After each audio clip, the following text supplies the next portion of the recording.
Good evening. This is All India Radio, Kohima. I'm Ketholina with the evening news. The headlines. Prime Minister Narendra Modi says Bhutan's requirements will always be top priority for India. Chief Minister Neiphiu Rio urges all stakeholders to stay engaged through MyGov Nagaland platform.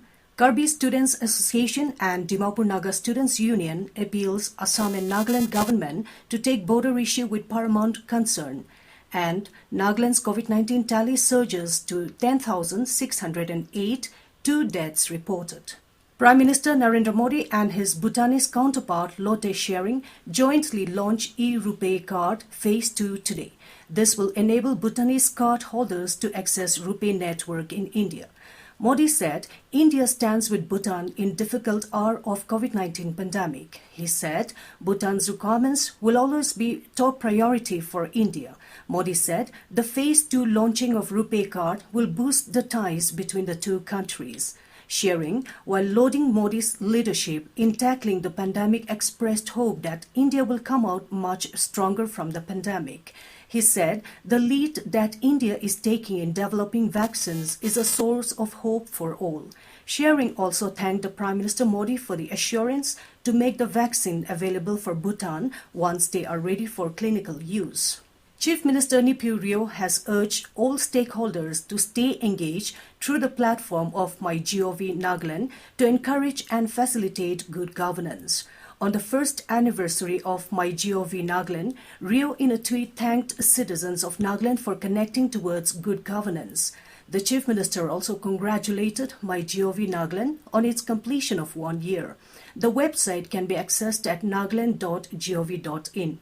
Currently, the website has more than 2,000 registered members. MyGov is an innovative platform to build a partnership between citizens and the government with the help of technology for growth and development of India. A joint court summit between Karbi Students Association and Dimapur Naga Students Union was held today at Khatkati, Karbi Anglong, Assam. In a joint statement, the two organizations decided to work together peacefully and maintain strong brotherhood bond between Karbis and Nagas. The two organizations strongly warned that it will take action against any individual trying to instigate the situation for personal gain. Further, it appealed to both Assam and Nagaland government and Karbi Anglong Autonomous Council to take the border issue with paramount concern. It may be mentioned that several organizations of Karbi Anglong, led by Karbi Students Association, launched indefinite blockade on National Highway 37, alleging illegal encroachment by Nagaland side at Daldali Reserve Forest area. In Nagaland, 148 fresh positive cases of COVID-19 were detected today, taking the total tally to 10,608. Health and Family Welfare Minister S. Pangnupom in a tweet this evening said that 138 cases were detected from Dimapur, 8 in Kohima, and 1 each from Mon and Tuensang.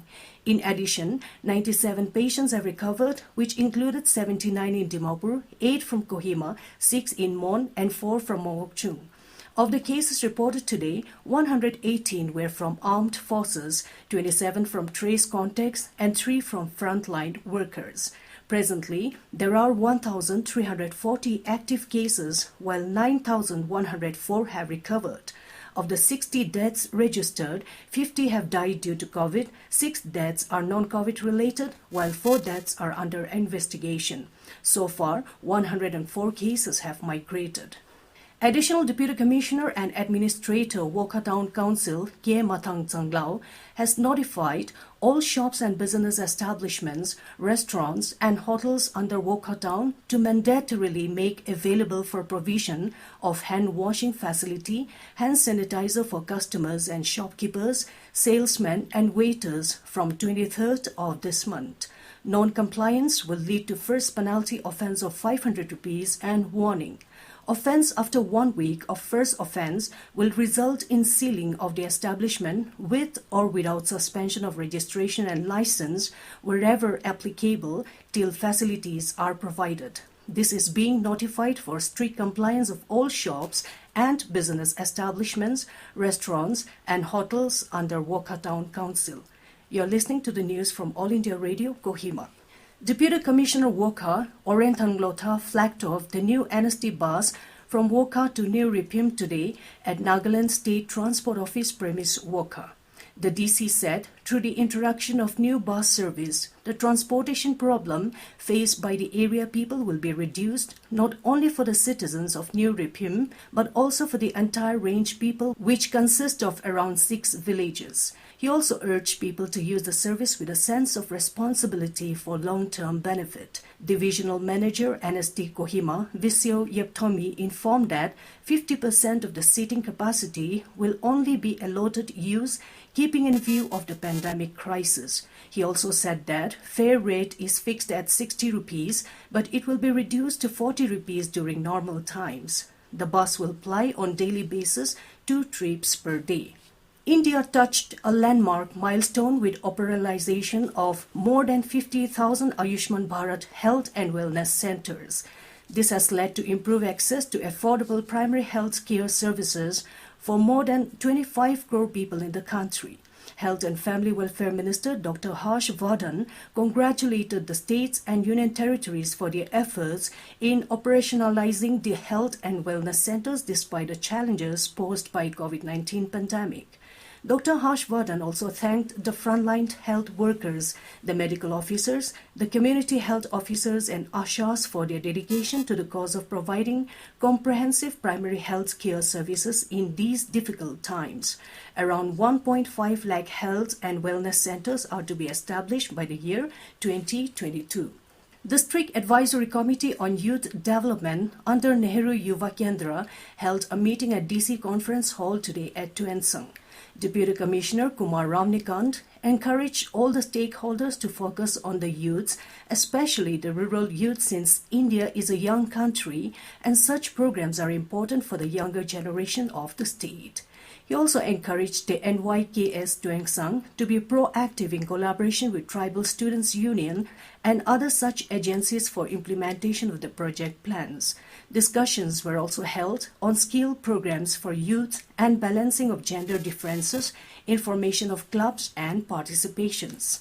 Longlang District Administration has informed that ban on import of healthy and certified pigs from Punjab and Haryana, except Assam, Arunachal and states having cases of African swine fever, is partially lifted with immediate effect. However, SOPs laid down by Assam government for license holders or transporters should be strictly adhered to.